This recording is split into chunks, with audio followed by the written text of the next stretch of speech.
There's this like idea that's going to take so much work to get there. So then you don't even start. When I'm networking in a room full of wealthy people at a gala, this is the one thing your money can't buy. You just do it day after day. Like consistency is the tried and true thing, but like you have to find like the mindset. That's the first thing I said to him. I was like, I wish it was that easy. You don't seem like the kind of guy that just wants to get paid. Deep down, you're like, that's not what my brand stands for. Social is almost a way to get more credibility. My intuition was just like, that's what I need to learn. So welcome to the podcast. We've got a good friend of mine here today. We've got Gordon Coopman, who is in the personal training space, if you will, right? Yeah, health and fitness. Awesome. He's got a online health and fitness training program. You can touch base on that. He is a local personal trainer, which is great. Definitely killing in the Milwaukee area. And he's got his own clothing brand here, St. Wrong. Talk about that too. And I can keep going and going. Welcome to the show. Just tell everyone that doesn't know who you are a little bit about yourself. Yeah, so other than my name, health and fitness, been into it since the end of high school. You know, I love getting assumptions of like, oh, you were an athlete in high school. That's not the truth. Like, I played World of Warcraft. I know you through listening to Screamo music. Yeah. Right? Our War Tour days. Rest in peace. But yeah, I found lifting at like the end of high school, and honestly, it was like I didn't know at the time, but like an outlet for just like my mental health, right? And cool. It kept me out of the house, you know. And then for the first time, I got like a bunch of affirmations. People actually told me I was good at something, so it was like, hey, I'm gonna stick this out. Nice, you know. And then I think with anyone, like when someone that you sort of look up to, or maybe it's the fact that you never thought you could be that thing, and then someone tells you you're good at it, it's like the dopamine hit that, you know, you get addicted to. So then, sorry, go ahead. Yeah, so for like 3 years, I just went to the gym and lifted for fun. So how old were you when you started lifting? Because that's kind of the one thing I've noticed with fitness, especially with myself. It's kind of hard, you know. It's like you go through these spurts where you're killing it, you see progress, then something happens like Thanksgiving, you're like, oh, okay, cool, like I'll pick it back up. Then Christmas hits and all this stuff, and obviously you've progressed year after year. So you weren't an athlete. When exactly did you start lifting? Like what year, how old were you, and what motivated you? Have a friend that helped you get started, or what does that look like for those that don't know? I mean, it was like random chance that I got invited to the gym after high school hours. I think like the special ed English teacher let like a group of kids up there, and a kid that I was like barely friends with was like, hey, you should come lift with us. And what year was that? I was 17. It was my senior year of high school. Are you serious? It was 17? Yeah. Wait, so when I met you, you were only lifting for 2 years? Yeah. And you looked like that? Yeah. Holy shit. I just showed you that picture of Justin, the kid that did bodybuilding that lives in Minnesota. Yeah. Like his transformation. Like, it's just like, especially in today's day and age, I talk about this with a lot of my clients. There's like or with anything, with business, there's this like idea that's going to take so much work to get there. So then you don't even start. More than anything, I've learned fitness has parallels to like everything. It's just like, I want to look like that. So what do I want to do? Right. Or I want to create this thing. So I'm going to start creating it. Yeah, that makes sense. It's more of a like, I love this thing and I'm doing it for myself. You just do it day after day. Like consistency is the tried and true thing, but like you have to find like the mindset thing for you that clicks. And I think that's like my speciality when I get like new in-home clients is how do we take your mindset, your personality, and get you to kind of be like, I am an athlete. Right. Or I am someone who can work out every day for 30 minutes or 3 days a week for 30 minutes. Or even Elon Musk, like the busiest person in the world, can do it twice a week for an hour. Right. So like, and that comes back down to like time blocking, having a plan instead of just being scatterbrained. Right. And just being like, this is valuable to me because it's the things that people don't talk about. Going to give me confidence, right? Makes sense, yeah. When I'm networking in a room full of like wealthy people at a gala, it's like, this is the one thing your money can't buy, being in shape. Right. You know, and since I grew up, I think everyone like strives to be a little different, but like I try to pick all the different ways that like I can view it as a win. How many 30-year-olds look like me? Right. What's the typical 30-year-old dude doing? We're the same age, and I look like shit. I look like flubber. Yeah. You don't look like shit though, right?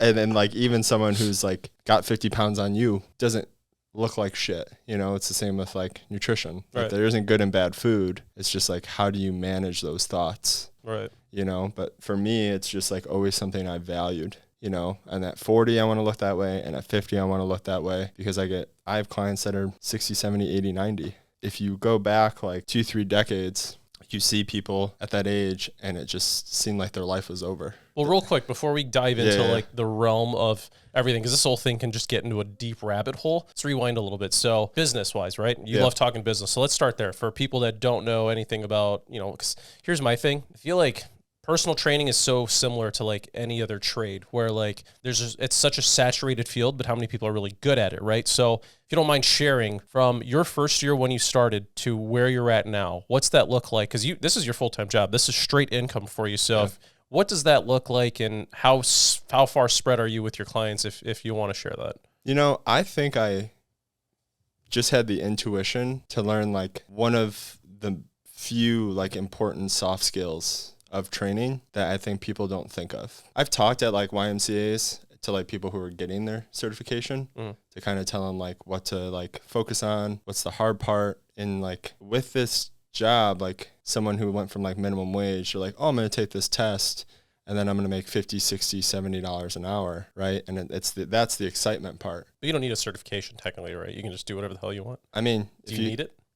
So one of the skills, if you can sell people, I mean, you can do whatever you want. Pay for insurance, please, so you don't get in trouble if you accidentally hurt someone. But like anything, it's experience. But like my intuition when I started my first job, my coworker, Tommy, we're gonna send a clip of this to him because I think about him all the time. Okay. Dude was 300 plus pounds and he lost like 180. So like he got down, or it'd be like 120. So, and how long? Oh, I mean, it took him, I think, like a year and a half. It's impressive, though. Like he's got a cool fucking story. And, like, that to me was inspirational. But what was cool about working with him is, like, I was an introvert growing up. And I saw how easily he could, like, make someone, like, smile by having a conversation with them. And to me, like, just in my head, like, that's the first thing I said to him. I was like, I wish it was that easy for me to talk to people. Yeah, it's hard. Right? Yeah, I'm over here like, oh, it's like 8 o'clock at night. I don't want to talk to you. Or like to connect to someone. Right. Even the networking event I went to last night. Sometimes it's a struggle, man. I didn't want to go. And then I ended up like getting dinner with 2 random people like after the event. My intuition was just like, that's what I need to learn. Because I kind of knew in my head, like a lot of people that want to train, it's like separating when you get like into strategy, like who really wants the education so that they can do this for the rest of their life. And then who just wants a coach, someone that like tells them what to do on a day-to-day basis. Yeah, I've noticed I want the coaching, just tell me what to do. Especially with dieting. I hate cooking food and I hate eating. And sometimes where I just don't want to think, or like a certain machine's gone, I'm just like, just tell me what to do. And because I've asked you that before. Yeah. But I think the most important thing, like the first thing I tell somebody during consultation, I'm like, there is a very good chance like our personalities don't mesh. And I think if that's the case, we should part ways ASAP. Yeah, that's important. I do that with my clients too. I'm selective on who I work with because if we're not a good fit, I don't want to waste the time. Yeah. A little different in your space, I'm sure, but the correlation's got to be there. Am I right? Or how is it different? But it's not, because like if I'm trying to help someone and they're not receiving my help, they're not going to get a result, which hurts both of us because they're wasting money. I was going to say, you don't seem like the kind of guy that just wants to get paid. Like you're like, all right, I'll take your money. And deep down, you're like, that's not what my brand stands for. Yeah. And then on my end, bad reputation. Right. You know what I mean? Versus like, if we're not a good mesh, like what are you looking for? Like what in me did you not like? Because I know a ton of people that are trainers. Let me find you a new trainer. Right. That's so funny, man, because I do that with people too. It's like, hey, we're not a good fit. Let me find you an agent who is more your speed. You want to go take a look at 20, 30 different houses without going through my process? Sure, I'll find someone that can do that for you because they're so desperate for their first sale, but Yeah. And like it just saves. I read it a long time ago in a book, and this is how I view health and fitness. It's like the 80-20 rule. There's 20% of things that create like the most stress for you. But if you did the 80% consistently, you're there. You're winning. You have a B in life, you know, but you so overthink the other things that it just becomes like a whirlwind of like chaos. And we already have inevitable chaos in our lives. Yeah. You know, so like for my in-home thing, like my thought was just, hey, instead of you taking an hour to drive to the gym, I'll just show up at your house, right? And what's cool about it too is like, I think the retention of those clients is so much longer. Like I tell people that I've had my clients for like 5 to 10 years and I'm hanging out with them 2-3 times a week for an hour. I am probably spending the most time with them other than like their husband or wife. You know, so like it is all about relationship. Do you feel comfortable talking about like your income and shit, or not because of your clients? I'm like, so I'm curious about like. I talk about it with my clients and with people in private. You don't have to share it. I'm just thinking like it could be like 5 figures, 6 figures, like a generic number, like Yeah. or even compared to like a previous job or whatever, or even if it's like Yeah, I'm cool with talking about it. You don't have to if you don't want Because to. honestly, I don't make a lot of money. No, let's talk about it. Okay. Yeah. I think being transparent is important. Right. I just wonder from like my worry is irrelevant. What is the worry? Like from a competitive standpoint, or people like Undercutting your prices? or like wanting to take advantage of me, and then me having to like fight with that, Well, let me ask you this then. Fine. So like, what was your first year that you started saying like, I can actually make money from training people? Like what year was that? Well, I have a story of like how I figured it out. Yeah. Before we get to that, what year did you first, like you remember your first client? You always do. Yes. When was that? Kate V. I worked at the JCC. I told the story last night. JCC? Yeah. Junior college? Jewish Community Center. I was way off. And Shalom. in like Whitefish Bay, Wisconsin. I was at UWM in school. Didn't have my certification, but was like in school for kinesiology. And they hired me to train people. And it was Kate. And I charged her $20 an hour. Okay. And now I have clients that pay me $150. Cool. Yeah, that's what's up. Right. How many years ago was that? That 10? was probably 2015. 2015? 2016. So they just had me fold in towels, and they thought Kate was different, like her personality. Mm-hmm. But for me, it was just like, this is my first client. I'm going to fucking help you. And like, it literally was like, we did 2 workouts. She was loving it. And then like, I wrote her like a note, and I had like a female employee put it in her locker.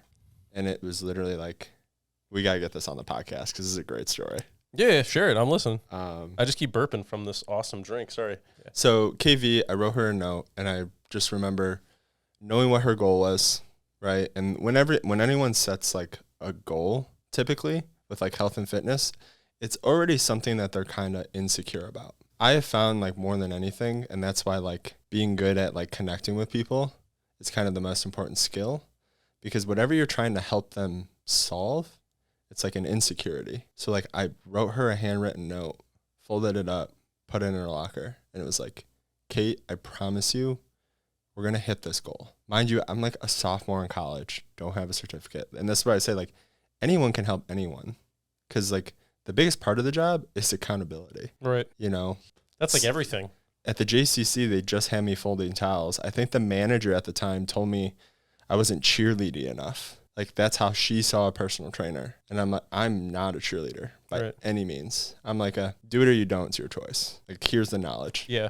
Like I like to educate people and like nerd out and then just talk about whatever else. Right. And just have it be like build a relationship and be friends, because then I care about you. But yeah, we trained at the JCC, and I just got fed up of working there and folding towels. It's like a demeaning job, so I left. I also think I found out there was a bodybuilding gym in Milwaukee called Animal House, and like at the time the owner only charged like $200 a month. It was like a trainer rent. Mm-hmm. So I'd pay him that per month, and I could train as many clients as I wanted. Kate though didn't have a car, so I would drive to her house, pick her up. So it's like an hour, like probably like a 35-minute trip picking her up. Round trip or one way? To bring her to the gym. Jeez. I train her, and then I give her a ride home. For $20? $20. Damn. So like on this one client, I'm not even making enough monthly income to cover the $200. It was, for me, that was like the proving moment. Mm-hmm. You know what I mean? It was like the huge, like, I can do this. And yeah, over time we lost 100 pounds, and she like wanted to keep going. And like, for me, it's just like through conversations, it's like, Kate, you're at like a healthy weight, and like you like your lifestyle right now. Is it worth it to keep pushing for like the last 10 pounds? Or would you be healthy at like this healthy point? Because most people overestimate like the amount of weight they need to lose to be healthy. Right. For most people, it's like 5-10 pounds. Right. And healthy is such a subjective term. Mm-hmm. It's so funny because I just want to say this because I always want to get your thought on this too, and we circle back to it. But like, whether I put this in the podcast or not, it's like a whole subjective thing. Yeah. So when we went to Japan a couple months ago, right?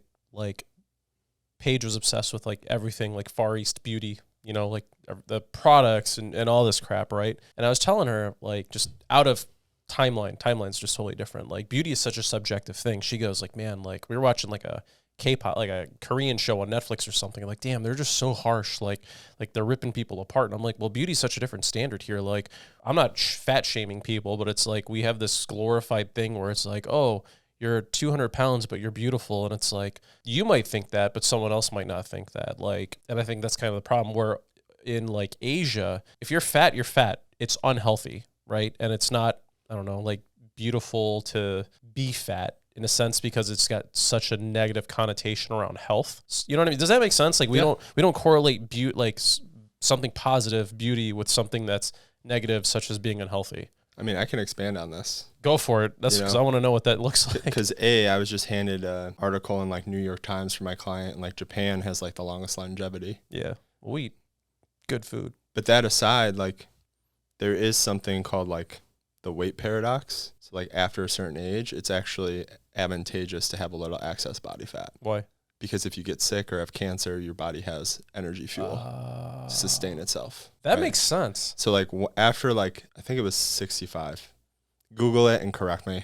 It's something like that. Like once you hit that number of age, like it's actually advantageous to like have some extra stored energy. Right. But another point to that, like when I was bodybuilding and I was 240, externally, you're like, oh, that person's jacked. He's healthy. Dude, I go up one flight of stairs and I was very uncomfortable. Yeah. Like could not catch my breath. And like internally in my head, I'm like, no, this isn't how things should be. Because you were so low on energy source. No, because like my heart couldn't pump blood efficiently enough to all my muscles. Why? Like, I don't know the science, so. But just ultimately, like being overweight is being overweight. Right. Like there is like an uncomfortable amount of muscle that you can have on your body. That makes sense. You know, and Right. that just puts more stress and demand on your body.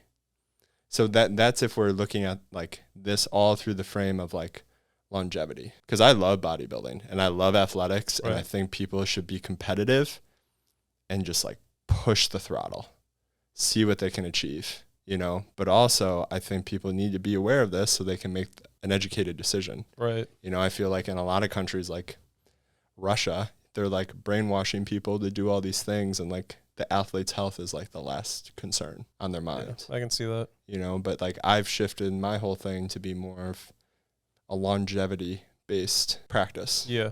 I noticed that too, because I was just talking to Paige about it. She was telling me that like, told you that one person wanted potentially personal training or whatever. And she goes, you know, he doesn't do bodybuilding coaching anymore. I was like, well, yeah, I think he still does, but it's not his primary focus. Like, I'm like, we get older, like you adapt, you know? And, yeah, I just thought that was funny. I don't know. There was nothing to that, but that was just it. Yeah. It's just like, But I think too, like the unspoken, tell me if you agree with this, with like Japan's culture, stress. stress is an all-time high in Japan, You think it is? but it's a lot of like culturally afflicted. Culturally though, do you think that they have better relationships with people? No. Family? Yes and no. So work life is horrendous. They are, how do I put this? Your working hours, people think they work a lot here. You work a lot over there. Man, like overtime is culturally expected. Like if you don't leave until the job is done, and everyone's salary, you get paid once a month. There's hardly any hourly. And even if you are hourly and you clock out and they don't pay you overtime, you still work until that job is done. So let's say like GNC, right? We both work there. Like, you know, when you get shipments and stuff and it's like, oh, hey, like, listen, like my morning shift is done. I've got this box, that box, and that box left. Like, can you take care of the rest? You stick around and you get that thing done because that was your task to do. Just because the customers walked in and out, that's not your fault. Your main goal to run the business is service that customer. But just because you can't get your administrative tasks done, you don't pawn that on to the next person. So people end up working 60-hour weeks, getting paid like 40 to 50 hours, but it's voluntarily, what's the word I'm looking for? Accepted? It's not it's an expectation. Yeah. Yeah, there's no like, culturally it's expected. That's just how it goes. So from a working perspective, it's not fun. I would never want to work there unless I'm a freelancer, but going with like relationships and, you know, whether the dating pool is just ridiculous today. Like it's hard. People don't date because they've got like the work expectation. But as for the family aspect, like I think the US is the only country where people don't live in generational households. The grandparents will live with the parents, will live with the grandchildren, or at least on the same plot.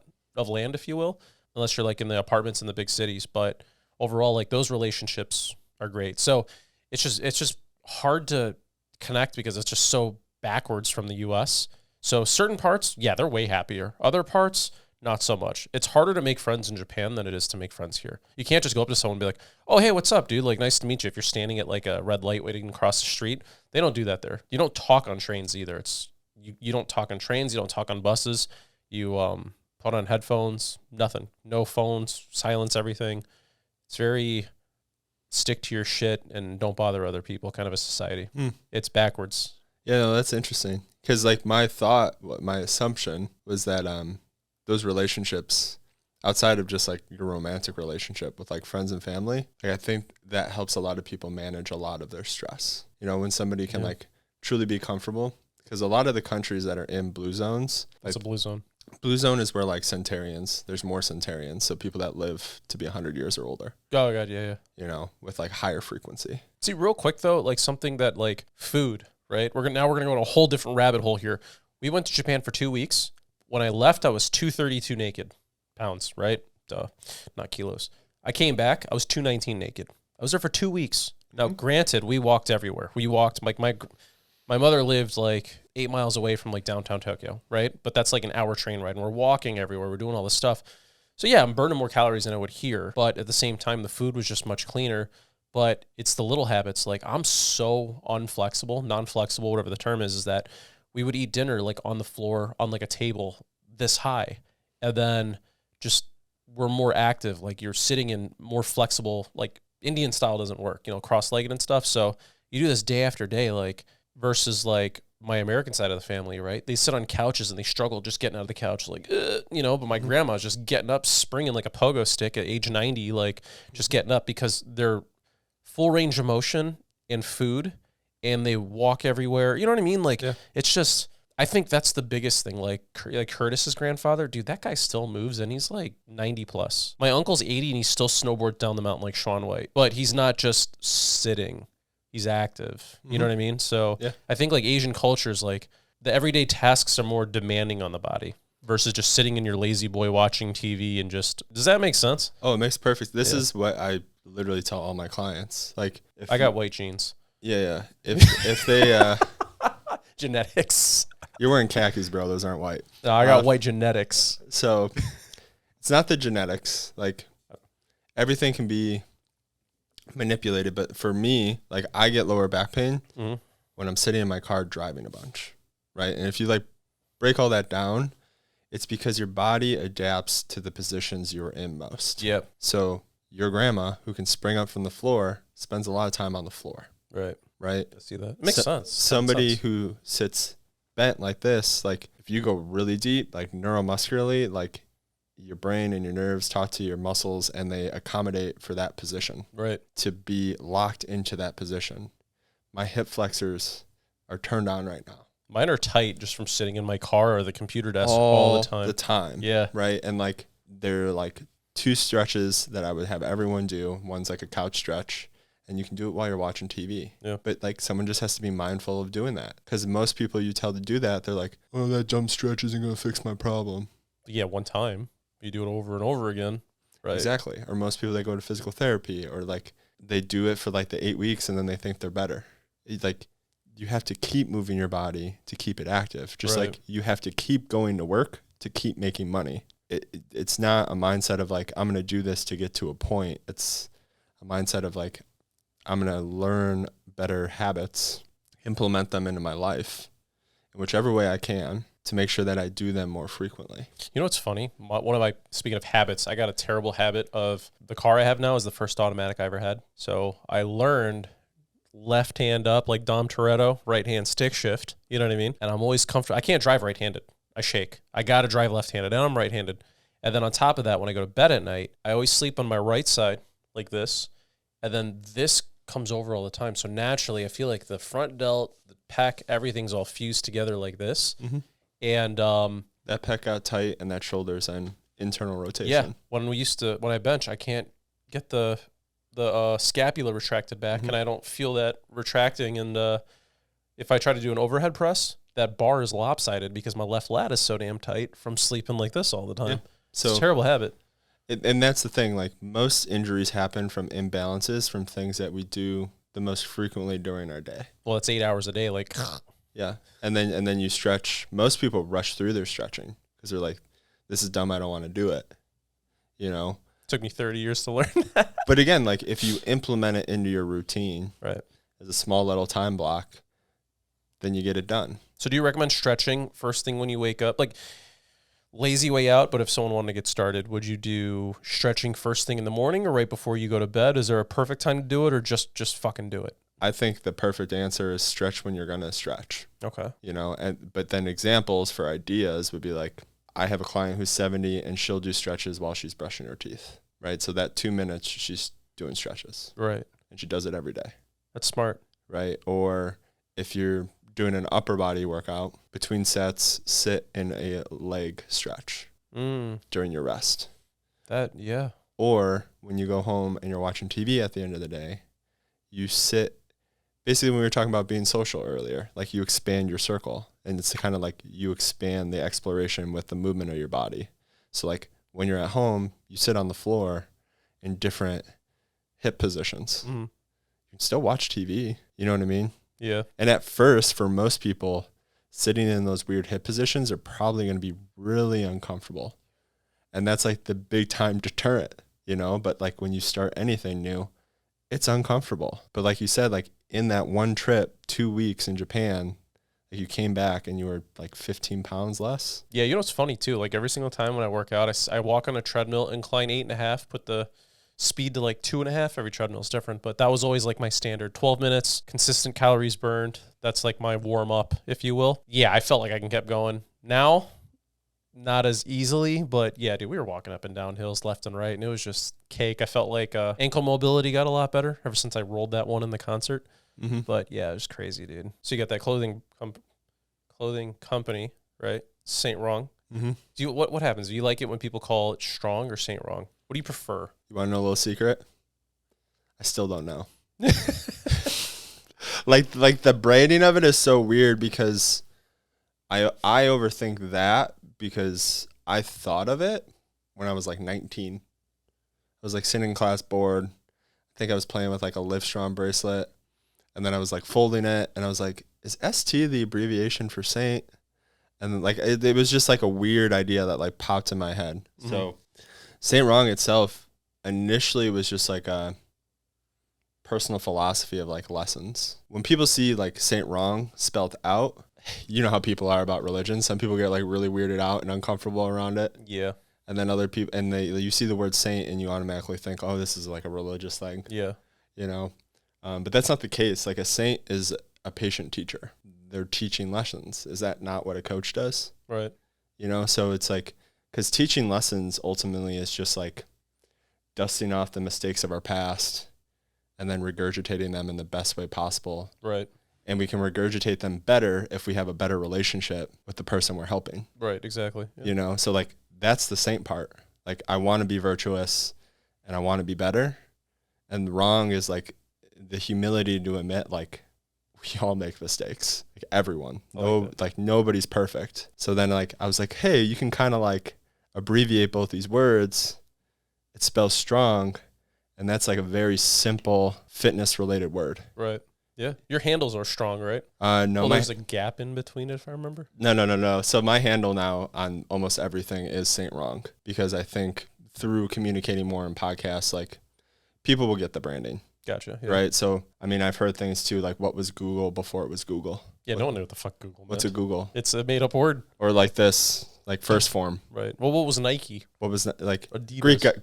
Greek goddess. Oh, really? Yeah. Oh, I didn't know that. That's what that's based off of. I know nothing about religion and like Greek goddess of victory. So it actually makes a lot of sense. Oh, shit. Yeah. I didn't know that. You know, but like there is a deeper meaning, but that what I'm learning doesn't need to be explained until you have people that have already like bought into like the product or service. Right. Yeah. You know, so like the story needs to be told. But a lot of people, like, the second they actually sit and listen to that story, they're like, I like that. Mm-hmm. But, like, I've had conversations with people that I wanted to, like, help me with marketing. And so many people have told me, like, you can't put wrong in your branding. Yeah, I can see that. because people are going to assume that you're like teaching them something that isn't right. Like that would be the assumption. Right. But I don't know. I'm just like stick to my guns on it because I love it and I'll die on that hill. Well, you know what's funny about marketing? So I've got my real estate photography company, which turned into like a whole media production company. But something that I had was Elliot Lowe Media, right? And I'm at the point now where I've already got an editor on payroll, which is cool. And I'm trying to get another photographer so I can break more into the Milwaukee market, if you will. But the problem that I ran into was that brand started in 2020. Now, what happens when I bring in like long-term 3, 4, 5 photographers? Then you got like Ben Bruce coming through and photographing. And they're like, oh, you're not Elliot. What the hell is that? So I had to rebrand it. And it was like a whole marketing nightmare with like Google My Business and when people, not Google My Business, but the Google My Business platform and changing all the social media handles to everything real estate media. It's that new, right? But if it's like in the name, it's like everything, that's our niche of what we do. So then we branched off into like video and 3D virtual tours and floor plans and yard posts and all that stuff. And I just realized like this year how important branding is from the beginning because now we have to redo almost everything. But I would disagree. I would offer like some intake. So like a lot of trainers, that's the thing. It's like they're name training, right? So I think I had that idea when I was younger. Like I would like my brand to stay as faceless as possible. But then I realized like if you're really going to like spread the message, like it has to be your face. But then if your brand gets big, like then everyone wants that face. Right. So then what I think though is it's like how you communicate the photographers. Like one of our professional photographers on the Elliot Lowe team will come instead of, because like I went to like a continued education called Pain-Free Performance. I can't even think of the name of the person that coaches it, but I was like expecting to meet him and it was a different coach and I was like super let down. Right. Right. And really if just like the wording was different, I would have been like, okay, because then that would have been my expectation. That makes sense. Yeah. I've thought of that too, to an extent, but and when I say, but I'm not saying it like as an excuse. Photography's dead. Look at Instagram. It's all video. TikTok, video. Facebook's all video. You get the idea. Photography's just dead, right? But the MLS requires multiple listing service. How we look at stuff on Zillow and shit like that requires photos. So I knew at some point we needed to pivot our business towards other forms of marketing, right? So that's kind of why I chose everything real estate media. I think right now trying to scale, I just need more clientele to understand this is what we do. It would be nice having the name, don't get me wrong, but I don't know. That's kind of where my head went. Yeah. So like I've been obsessed a lot, and I'm dyslexic. Like me too. I was in the slow English class, but like can't read your shirt. Okay. Just kidding. I had like an epiphany recently, like listening to books, like writing along with media is probably like the best skill you can learn. Because that ultimately, other than like people watching the video, that's how you're going to communicate most of your messaging to that person. Right. Right. Because a lot of people might scroll and they don't even read. Like everything has captions on it now. Right. I won't put out a video unless it has captions. Because I noticed for myself, I make content before. Let me say this real quick and let's just go back to like the whole, because we keep forgetting we were talking about your brand. Like, I'll pocket this, scrap that. But because when I edit these videos, I don't want to like, you know what I mean, like get them all together. I had questions about your clothing brand. And I totally forgot what they were. Oh, well, people can just go to stron.com. Yeah, okay. Well, and then there's a merch tab.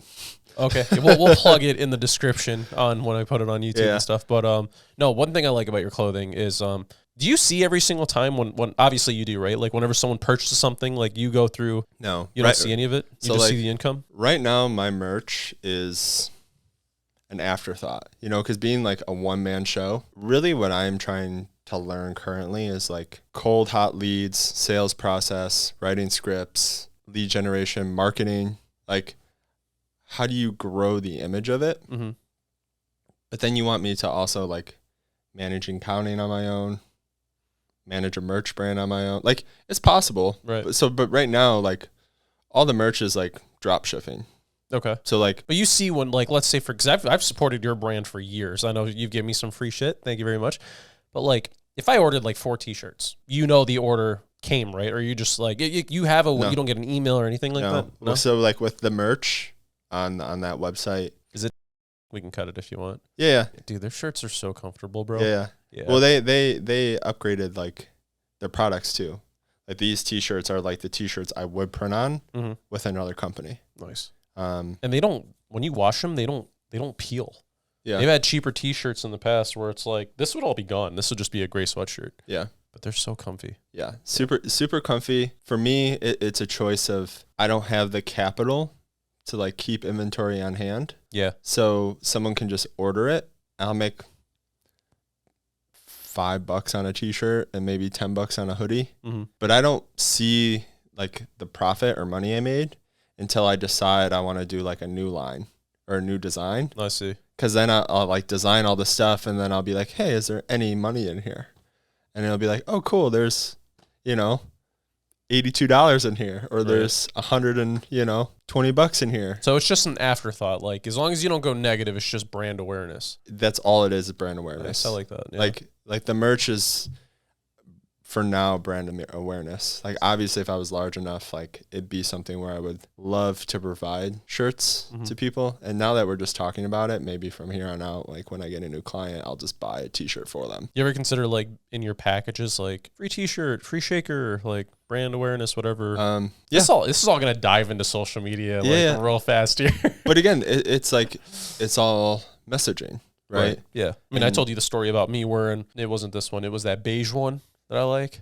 I wore that to Cooper's Hawk out of all things, and lady recognized me. She recognized your brand, and you're like 50 miles north. No, you're 50 miles south at the time. And to me, that's cool. I mean, it reminds me like when we were at Warped Tour with my little brother, and somebody was wearing a Impressions T-shirt. Oh, that's right. Yeah, like his band T-shirt. Yeah, they were like in the mosh pit, and I was like, dude, look at that. That's sweet. And my brother was like, whatever. Yeah, yeah. He plays it off like, yeah, I'm the shit. But I don't even think it's like that because I'm a lot like my brother. It's not even like I'm the shit. It's like we're also very dismissive of our accomplishments. I think especially like, I don't know if it's like a man thing or a human thing, but it's just like, I don't care because I want it to be bigger. Right. Yeah, that's the nice part about it. You always want it to grow. And like, which is good and bad, I think at the same time, because like it keeps you striving for more, but at the same time, like you need to take a moment and like actually appreciate like where you were and where you came. So like I told that story to Kate, and I charged her $20 an hour, and that was 10 years ago. $20 went a long way 20 years ago or 10 years ago. And and now I'm charging people $100 an hour for like sessions in person. It's like 5x in 10 years, and like even now, like I have people in my ear saying like, oh, you should still charge more. And like and then it's always like an internal battle, because it's like, should you charge something if the market keeps paying you for it? Especially if you grew up on like welfare or with a single parent. It's like it's all like a head game, right? Yeah. And you can like super obsess over that head game because you can Google and research all these prices all day long, right? And they'll tell you what the average is. Right. And then you're always like having a battle like, am I really that good? Well, I've had these clients for 5 to 10 years and they're paying me this price. So like they obviously value me. Well, good is subjective. So something that I've learned, and I think we talked about this before, the salon we have, right? Like Paige is a goddamn rock star. And she shared a story before, like her dad like fucking killed it in concrete cutting, right? But he beat the shit out of his body. And today, like he's retired, he's like in his mid 50s. And like the one thing, she's always humbled. Like, I know where I came from. Like, I know I didn't have much growing up, this and that, whatever. And she grew up in Round Lake, right? And I'm over here like, oh yeah, like I grew up in Highland Park. Like, big difference, right? But no, at the end of the day, it's like, I feel like she'll have that thought. A lot of our clientele base will come from like Round Lake when she first got started. It's her sphere, the people that she knew, right? When she was 19, right off the bat. And as time goes on, she's got those OG like people. But then as time goes on too, like there are people that couldn't afford her. Her pricing went up.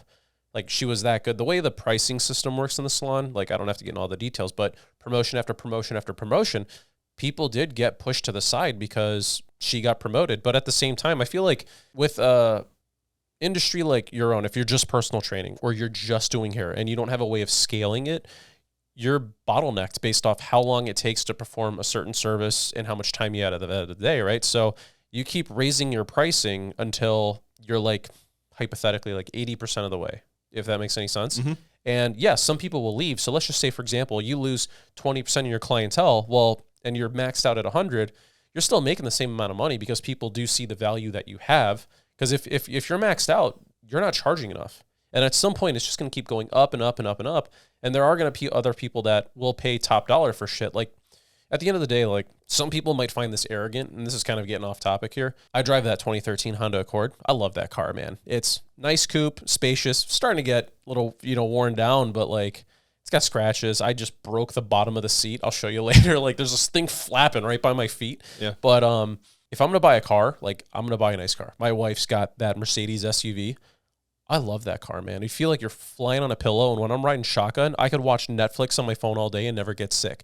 But then I'm driving that car, and I'm thinking, shit, like, my thought is, like, if I'm going to buy a car, it's going to be, like, the best of the best, right? I don't want another Civic or another Accord. Like, I want a luxury brand car because it's nice, like, but some people would go, oh, that's a ripoff. You don't need that expensive car. Like, every single time you get maintenance, it's $600 just for an oil change and all that stuff, right? But I'm like, yeah, it's $600 for an oil change and their parts are expensive, but it's also the overall service. Like, I like going to the NOS dealership over there and making an appointment. Yeah, they'll keep the car for a week if they're backed up, but they'll give me like an AMG Mercedes to rent out for the day or for the week. And it's not even rental, it's built in. Like, obviously, am I paying for it? Yeah, but that level of service is great. I still have a luxury car while they're fixing the luxury car. You know what I mean? Like, It's just overall, like, that's what I want out of it. But sticking with pricing, people will pay up to a certain dollar for what they want. And I think with like your level of service, like, I've never had you never had me as a client, like, just over the years, like, we've worked out together, but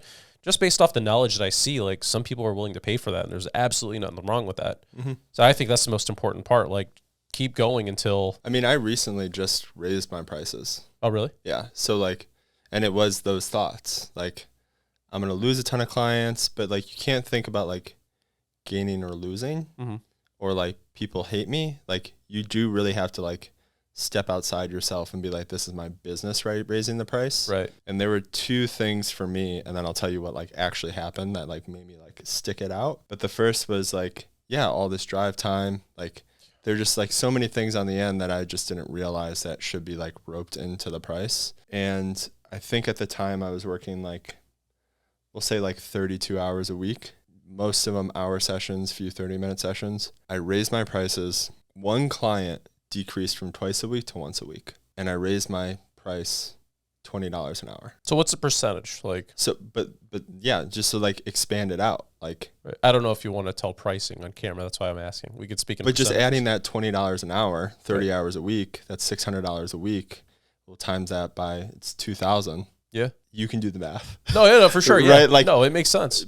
But it also opens yourself up for more time to get another client that's willing to pay that. No disrespect to the other client, but you know what I mean? The other part that, like, kept me in it, like, something I really attached to, is most people are competitive in business. Right. And they're trying to price people out, and they do that by lowering their prices. Mm-hmm. Then you're essentially working so hard and you burn yourself out, and then you're providing, like, a shitty service or product to your customer. Right. Because you can't even afford to maintain it. Right. Versus, like, all my clients know at this point that even though I'm training them, on the back end, I'm trying to build something bigger, right? And they enjoy all those things that, like, I'm building on the back end. Right. Right. And then I can provide that service to the people in person for free.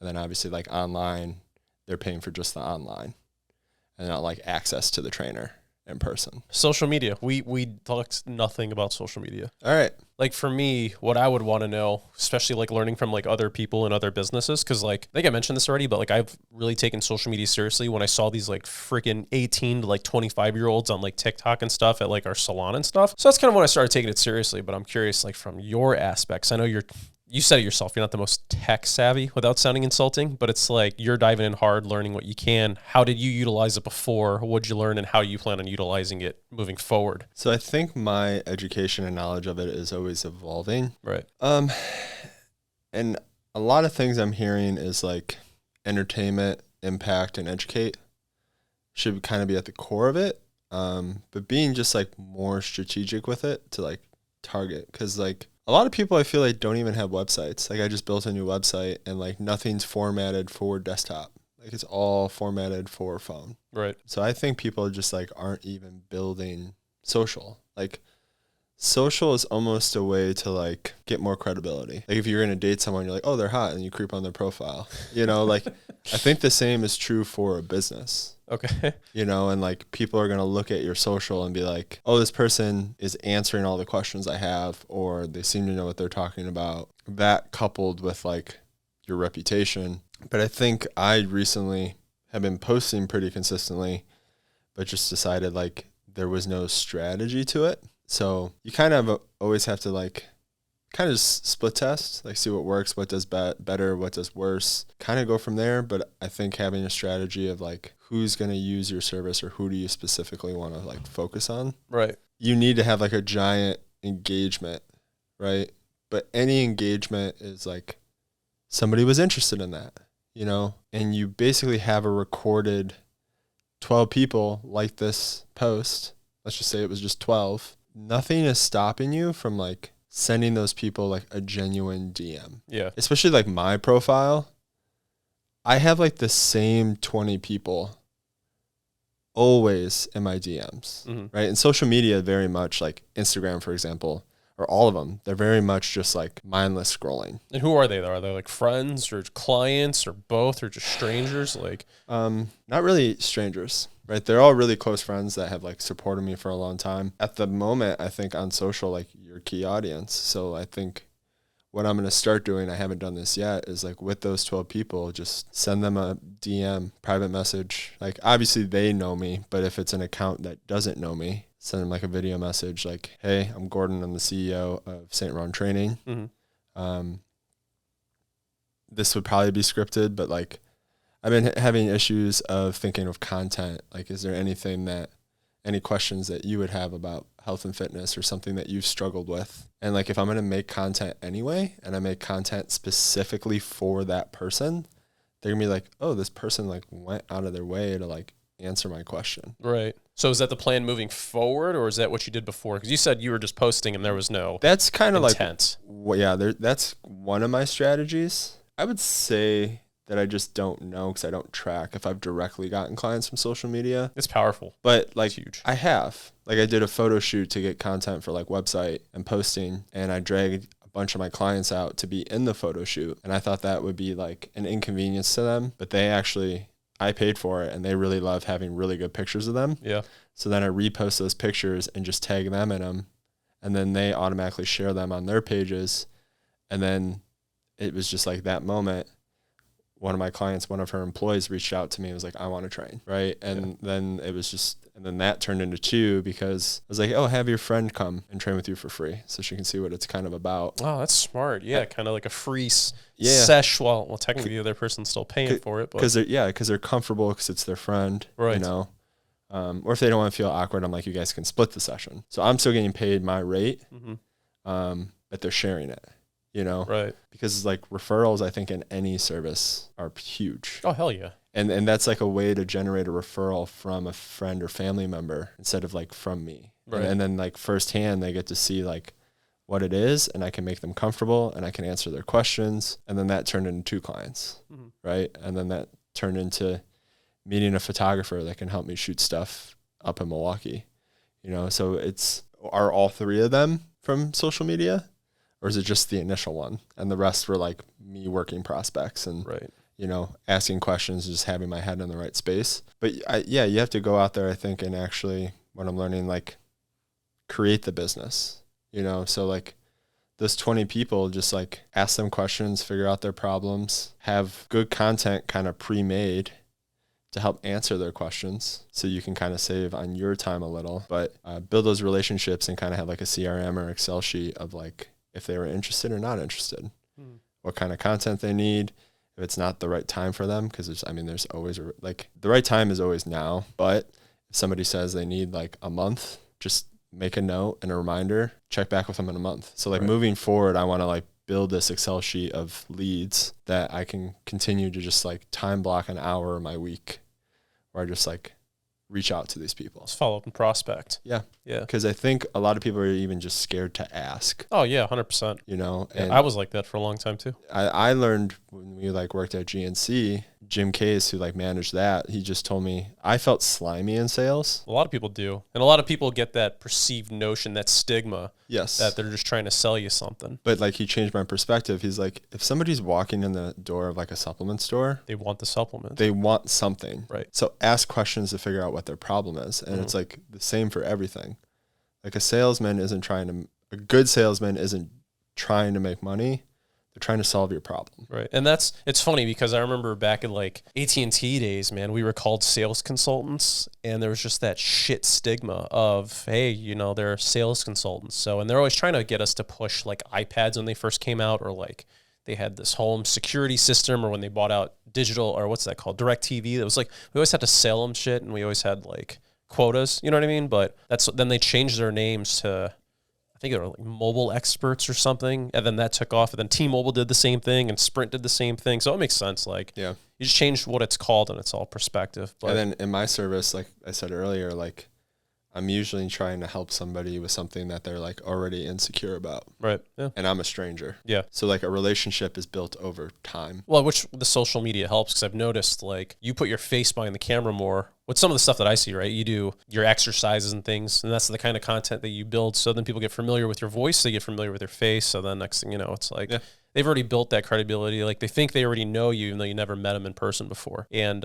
ironically, the guy that just called me, like straight up, I've known him for 2 years, 3 years. I've never shook his hand once, never met him in person, but I've shot listings for him, done so much shit for him, thanks to social media. Yeah. Yeah. I think that's probably where I've been missing the mark, is like my social media is all very informational, but it's not like, who am I? What's my brand? And I think people need to know more of that to like build trust with me. Yeah, I think my thing that I've been missing is call to action. I didn't do any of that because my intent at first, like I knew I didn't just want to post stuff just to post stuff. My intent with social media at first was I'm showing like 4 or 5 houses within like a 3-hour span. And then I got another client calling me because they just got off the work. And then they're like, hey, like, can you figure out how much this house would cost me monthly? And I'm like, dude, I don't have that kind of time till like 9:30 tonight. But then I'll make a video, copy, paste the link. Hey, watch this and you can help yourself. So that was my intent. But I guess the question is like, if you're doing content at first and you say you do it to like help people, or if they had questions, like specifically, what is it? I mean, it's whatever the question is, you know, because like if I'm posting stuff that I think is important to people, like I was having a conversation with a new friend I made last night, and he didn't even know there was a difference between like simple and complex carbs. But then I started going into like the science of it, and I lost him. Yeah, that's tough. I mean, sometimes you'll tell me stuff, I'm like, what? So like even when like I feel like I'm even simplifying it, being in a situation where you can actually like go deep, I think is for later, and I'm shifting more to like entertainment. Yep. People are scrolling the internet, I think, a lot of the times, especially depending on the platform, because like they're just trying to entertain themselves. Yeah, I think that's the key. You gotta like they're bored, or they're like just sitting somewhere and like toilet. Yeah, all those places, you know. And I think I noticed too, like different channels would be more for like education, you know, like YouTube, the reels where it's like workout demos seem to do a lot better. I don't use TikTok, but I've heard TikTok is organized a lot in the same way. I don't like TikTok. I don't scroll through TikTok, but I'll post on TikTok because I know, and you don't know, you might be able to correlate on this too. Like for my thing, I know millennials are not the new, but they're the ones that have to like buy and sell a house at the same time. So the younger kids, somewhere between like they just graduated college to the point where they pay off their first car. So like 23 to like 27, they're buying their first houses. They're all on TikTok. So if I can make the video and post it there, they'll watch it on there. Me, I'd rather just watch it on Facebook, and I'm aging the shit out of myself. But yeah, I hate TikTok, but I'll just upload it and check it the next day to see if I had any comments or something. Probably should check it more often, but just so much time spent on that phone. Well, I know. And that's why I think it's just like knowing your strategy. Like, who are you going to target?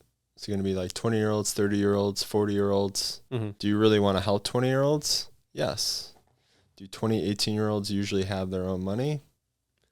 Not usually. Depending, yeah. Right? So, like, if you want to, like, sell a premium training service to younger people, like, it's going to be pretty hard. See, it's funny, though, because I feel like, yes, but they've got all the money to blow. Like, not to take advantage of them, but, I mean, I remember when I was 21, dude, every dollar I made, I spent $1 too. Yeah. You know what I mean? So it's like, but if the quality's there, it's like, I feel like I would have spent the money on it, because I can just be like, oh yeah, I get paid in 2 weeks again anyway. And again, you can't account, I think, for every variable, you know, but I think if your messaging is just consistent across the board, it's sort of just what you want to shoot for. And again, I think at least people getting to know you, like the business owner, builds trust with the customer or just the public or the world, you know, and learning more and more to be comfortable with like, hey, you might not agree with all my opinions.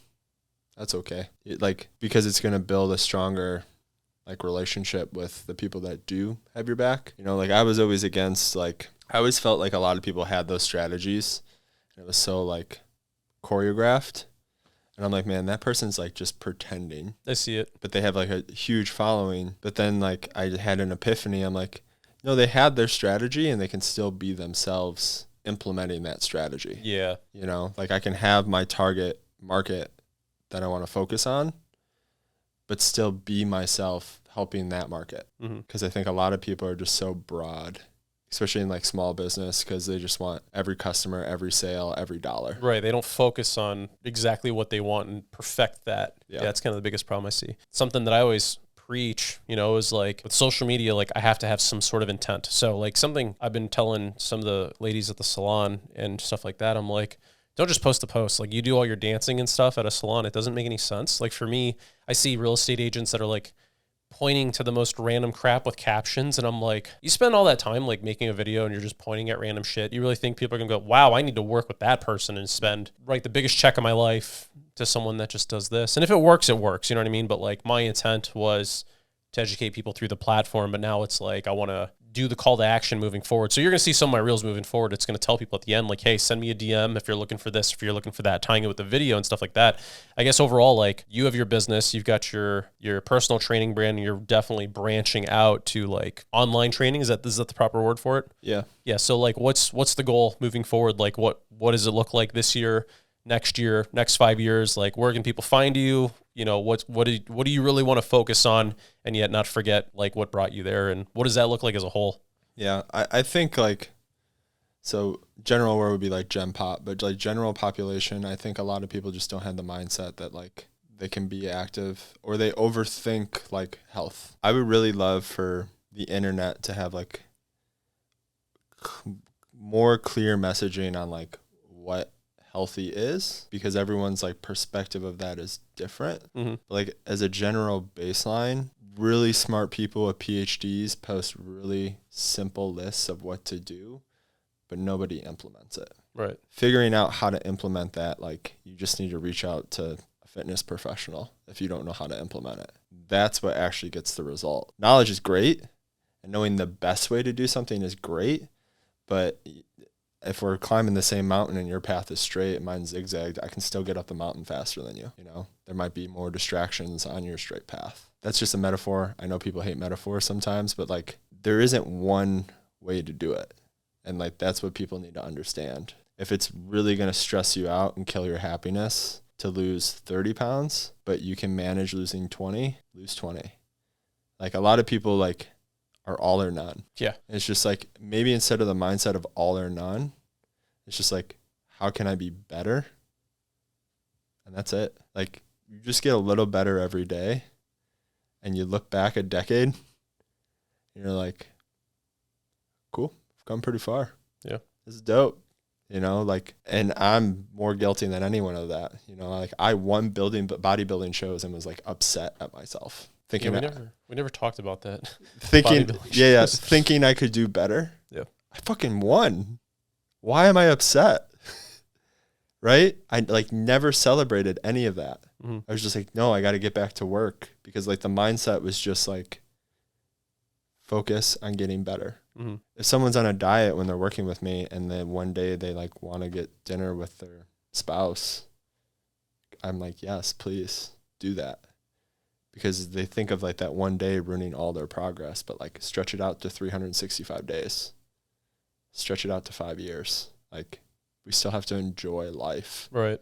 And that's sort of the lesson that needs to be taught. Yeah, I was guilty of that. I always look at like a high batting average and I'm like, ah, crap, dude. Like I'm gonna like shit to this, shit today, shit tomorrow. Like it's just honing in on when you can control the controllables. Yeah. So like So what services do you offer? And if anyone was looking to get into personal fitness or personal training and all that stuff, what services in a nutshell do you offer, and where can they find you? Yeah, so all this can be found on my website, stron.com, and I offer private and home training. That is from here on out mostly going to be in Milwaukee. I offer virtual training. I'm going to be transitioning to online. So as soon as they get to my page, I have a call to action button. They can fill out a little questionnaire, and I'll have their email. And if people are interested in like the online training, it'll probably just be like on a wait list until that gets set up for now, organization-wise. But then also on there, I have the supplements, the merch, if people want to support in a small way. And other than that, if you just want to like hang out, get to know me better, you can follow me on social. Basically St. Wrong across the board, Facebook, Instagram, YouTube. Nice. We're going to go hard. Cool. Hell yeah. And all links will be put in description. That cool with you? Yes, sir. Awesome. Nice, man. Cool. It's been a fun, 3 hours?